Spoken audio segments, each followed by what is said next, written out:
Let's do some memory planning.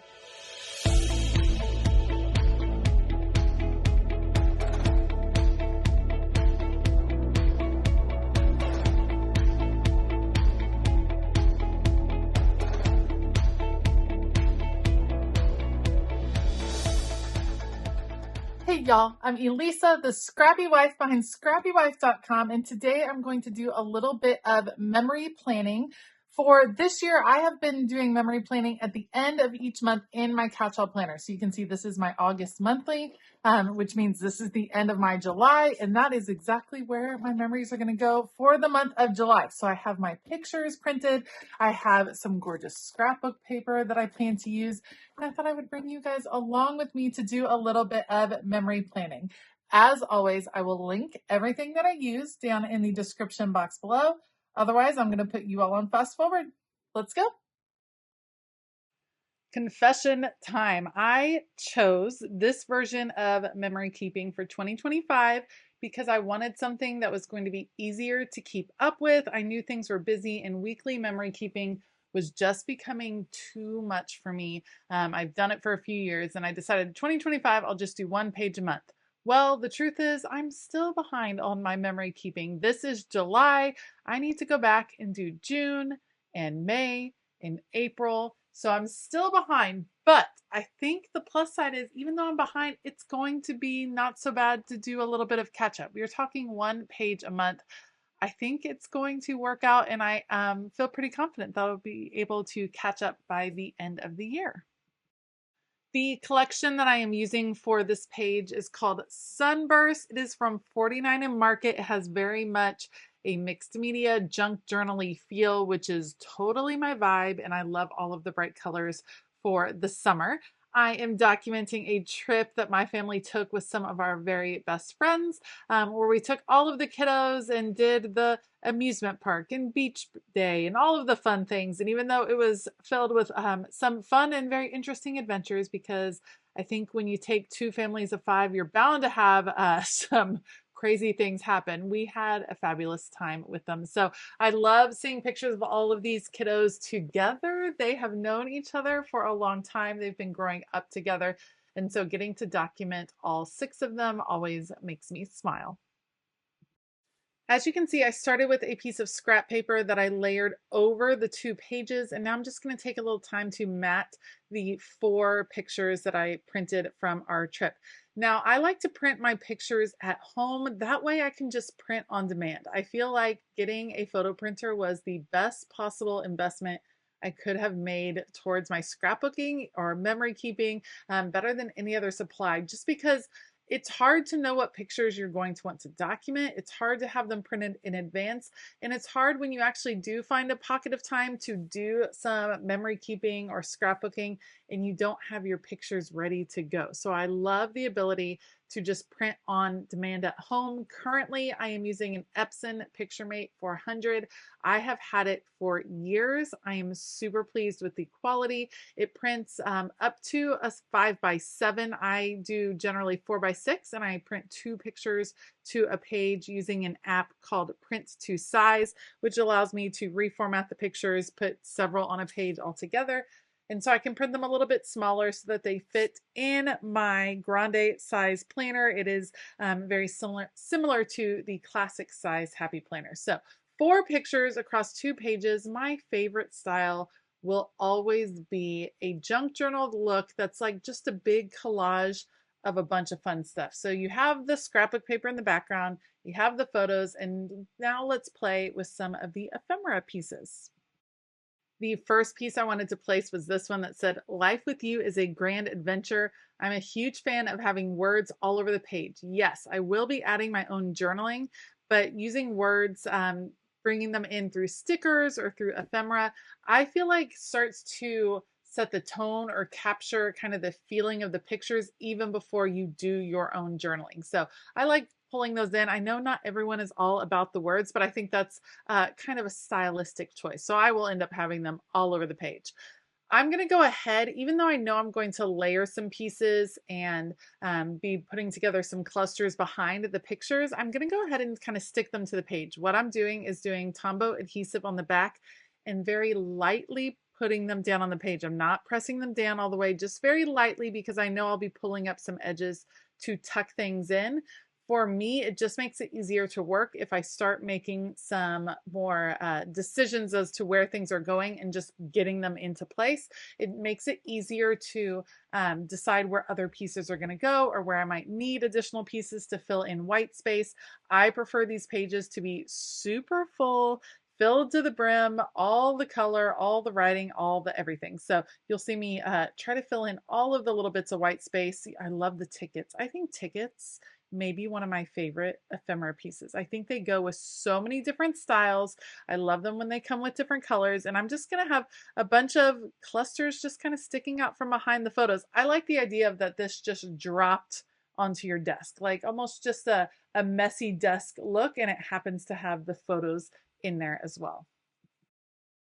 Down below, I would love to hear an update on how your memory keeping is going for 2024. Did you stick with your memory keeping plan? Are you doing a weekly memory keeping, a monthly memory keeping, and how are you doing getting caught up? I think we all have times where it kind of ebbs and flows. We get really excited at the beginning of the year, or maybe we find a little extra time during the summer and we get a lot done. It kind of like I said, ebbs and flows throughout the year. Let me know down below, how are you doing? And are you interested in perhaps some sort of memory keeping challenge that we could do over here on YouTube to help us all stay a little motivated and get our memory keeping done till the end of the year? I think that would be a fun kind of accountability thing. Let me know and I'll see what I can come up with that we could do as a YouTube community to kind of help each other push through and get our memories documented for the year.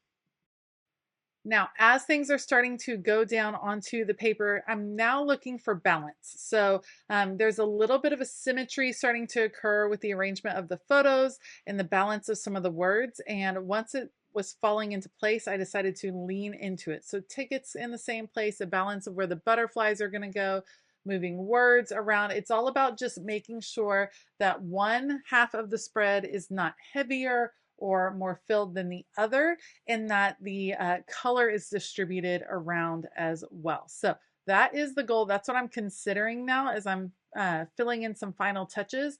There is some trapped white space up at the top. You're going to see it here in a second as this pushes forwards.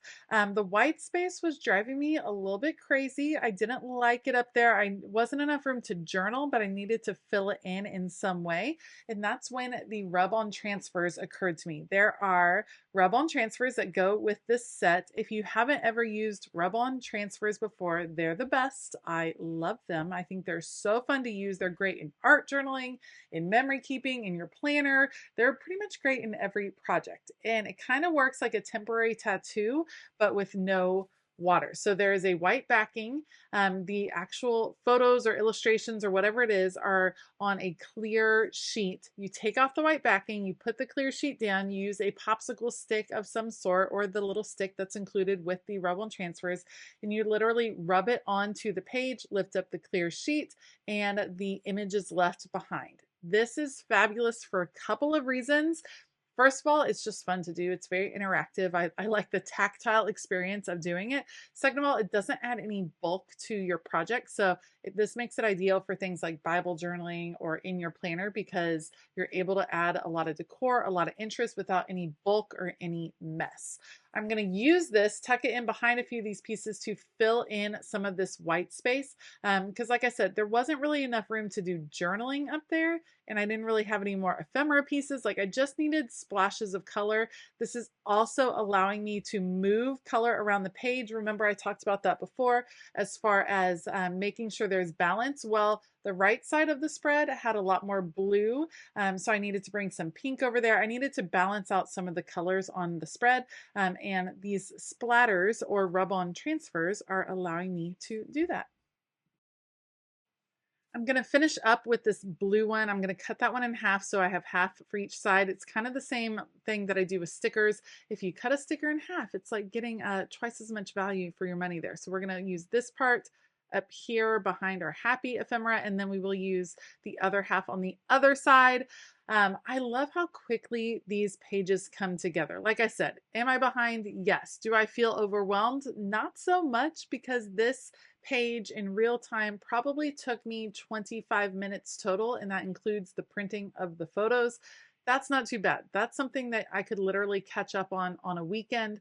When I was doing weekly memory keeping, it felt like a whole lot more. So this is definitely a doable format. I just need to get a little bit better about putting aside some time to do my actual memory keeping for the rest of this year.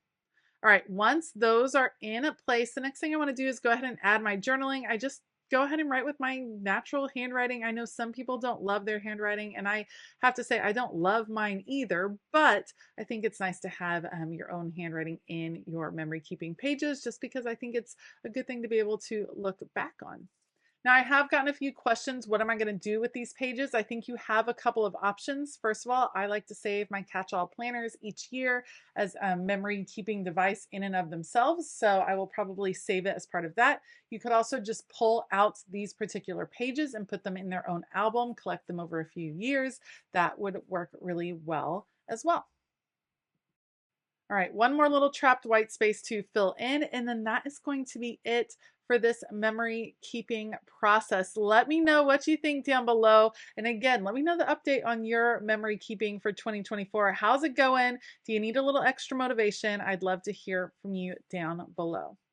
As always, I will link all of the supplies that I use in the description box below, so be sure to check that out. Also, take a moment. If you have yet to subscribe to this channel, it would mean so much to me if you go ahead and hit that subscribe button. It helps out my channel so very much, and thank you in advance. All right, huge shout out to my Patreon family. You all are the best. If you're looking for a creative community to belong to, Patreon is the place to be. You can find out more using the link in the description box. All right, I hope that you all have a fabulous day. And as always, keep it creative.